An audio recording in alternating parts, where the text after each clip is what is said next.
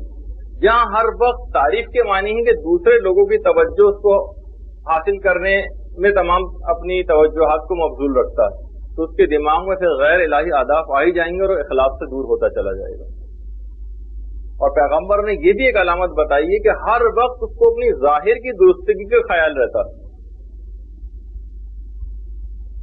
ہر وقت ظاہر کی درستگی کا خیال، معمولی سا بس، یعنی اگر توجہات ہیں بھی تو بس صرف اس بات پر ہیں کہ مثلا ہمارا پردہ بظاہر بالکل ٹھیک ہو جائے۔ دیکھیے یقیناً یہ بہت اہم چیز بھی ہے، لیکن کیا ہے کہ وہ نورانیت بھی تو دل کے اندر پیدا کیجیے کہ جو اس پردے کے نتیجے میں آپ کو حاصل ہوئی۔ اگر صرف ظاہر داری کی حد تک اسلام رہے اور دلوں کے اندر داخل نہ ہو اور وہ نورانیت اس سے نہ جھلکے، دیکھیے ہر جب بھی نورانیت ہوتی ہے نا تو عمل سے جھلکتی۔ میں آپ کو ایک مثال دیتا ہوں کہ میڈیکل کالجز میں جو فائنل ایئر کا ایک امتحان ہوتا ہے، اس میں باقاعدہ ایک امتحان ہوتا ہے جس کو شارٹ کیس کہتے ہیں۔ 4-5 مریض لائن سے لیٹے ہوئے ہیں، ہر مریض کے پاس 2 منٹ کے لیے رکنا ہوتا ہے اور مریض سے نہ کوئی بات کر سکتے ہیں، نہ اس کی فائل دیکھ سکتے ہیں، بس ظاہری علامات دیکھتے ہیں اور اس کے بعد ڈفرینشیل ڈائگنوسس بتانی ہوتی ہے کہ اسے کیا کیا ہو سکتا ہے۔ جب انسان کی ظاہری علامات بیماری کی وہ اپیئر ہو جاتی ہیں، آبویس ہو جاتی ہیں، اس سے ایک اندازہ لگایا جا سکتا ہے، تو انسان کی باطنی جو خصوصیات کا اندازہ بھی اس کی علامات سے لگایا جاتا ہے۔ تو یہ جتنی بھی علامتیں بیان ہو رہی ہیں آپ کے سامنے، یہ ہر شخص خود جج کرے کہ واقعی کہیں علامتیں مجھ میں تو نہیں پائی جاتی۔ اگرچہ اس پہ میں آگے چل کر ایک بات کروں گا کہ ان تمام خصوصیات کو کبھی بھی دوسروں پر منطبق نہ کیجیے گا۔ ایک سب سے بڑی غلطی ہوگی جو آپ کریں گی، یہ فقط اور فقط ہر شخص کو انفرادی طور پر بتائی جا رہی ہے۔ اور کیوں یہ میں نے یہ بات کہی، اس کا آگے چل کر تذکرہ بھی آنے والا ہے۔ 12ویں علامت، چلے جو بھی نمبر ہے، مولا فرماتے ہیں کہ تعریف سے، اچھا یہ ریاکار کی جہاں پہ بات آ رہی ہوتی ہے اس کا برخلاف کر لیں گے تو مخلص کی علامت بن جائے گی۔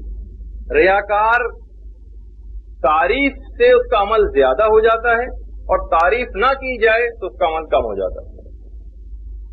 جب تک آپ کو اپریسیشن ملتی رہے، جب تک واقعی آپ محنت کرتی رہیں گی، اور جہاں تھوڑا سا آپ سے تعریف کو دور کیا گیا وہیں آپ کے عمل میں ٹھنڈک پیدا ہونی شروع ہو گئی۔